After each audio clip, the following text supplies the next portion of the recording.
ஒரு ஊரில் ஒரு ஆள் இருந்தான். அவன் ஒரு நாள் கோயிலுக்கு போனான்.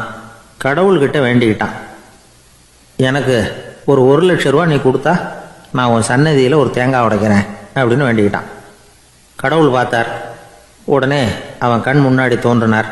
இந்தா நீ கேட்ட 1,00,000 ரூபாய் அப்படின்னு சொல்லி அவன் கையில் பணத்தை கொடுத்துட்டு மறைஞ்சிட்டார். இவனால் நம்பவே முடியல.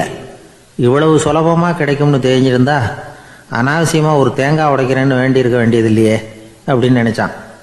இருந்தாலும் வேண்டுதலை நிறைவேற்ற வேண்டியது கடமை. அதுக்காக என்ன பண்ணால், பக்கத்தில் ஒரு கடைக்கு போனான். ஒரு தேங்காயை கையில் எடுத்தான். இது என்ன விலைன்னு கேட்டான். 5 ரூபான்னார் கடையில் இருந்தவர். அதிகமாக இருக்குதே விலைன்னா. அப்படின்னா ஒன்று செய்யுங்க, அடுத்த ஊருக்கு போங்க, அங்கே தென்னந்தோப்பு அதிகம், அதனால் அங்கே இதை விட குறைஞ்ச விலைக்கு கிடைக்கும் அப்படின்னார். சரின்னு அடுத்த ஊருக்கு கிளம்புனான். அங்கே போய் விசாரித்தான். ஒரு தேங்காய் 3 ரூபாய் விலைன்னாங்க. இதுவும் அதிகமாக தெரியுதேன்னா. அப்படின்னா ஒன்று செய்ய, அதோ அந்த ஆற்று ஓரமாக ஒரு தென்னை மரம் இருக்கு பார், அதில் நீயே ஏறி பறிச்சுக்கோ, ஒரு தேங்காய்க்கு 1 ரூபா கொடுத்தா போதும் அப்படின்னார் அந்த தோப்புக்கு சொந்தக்காரரு. இவனுக்கு மரம் ஏற தெரியாது. இருந்தாலும் ஆசை யாரை விட்டுது, விலை சல்லிசா இருக்குதே. ஆற்று ஓரம் போனால் தட்டு தடுமாறி அந்த மரத்தில் ஏறினா அந்த தென்னை மரம் வளைஞ்சி ஆற்று பக்கம் போய் அப்புறம் நிமிர்ந்து இருந்தது. அதாவது மரத்தின் உச்சி சரியாக ஆற்றுக்கு நடுவில் இருந்தது. ஆற்றுல வெள்ளம் கரபுரண்டு ஓடிக்கிட்டு இருக்கு. இவன் கடவுள் கொடுத்த 1,00,000 ரூபாயை மடியில் வச்சு இறுக்கி கட்டிக்கிட்டான்.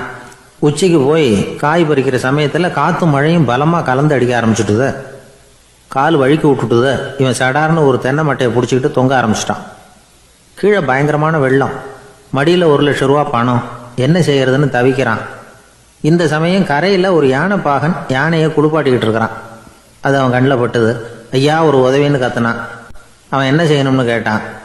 உன் யானையை மெதுவாக இங்கே அழைச்சிட்டு வா, எனக்கு நேராக கீழே நிறுத்து, என் காலை பிடிச்சி மெதுவாக கீழே இறக்கி விட்டுரு, என் மடியில் இருக்கிற பணத்தில் உனக்கு 10,000 ரூபா தரேன் அப்படின்னா.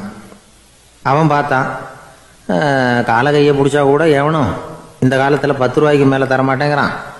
இவன் காலை பிடிச்சா 10,000 தர்றேங்கிறான் அப்படின்னு யோசனை பண்ணான். உடனே யானையை கொண்டுட்டு போனான். அவனுக்கு நேராக கீழே நிறுத்தினான். அவன் காலை பிடிச்சான். அவ்வளவுதான். அந்த நேரம் பார்த்து யானை மெதுவாக நடந்து அப்பால் போட்டுது.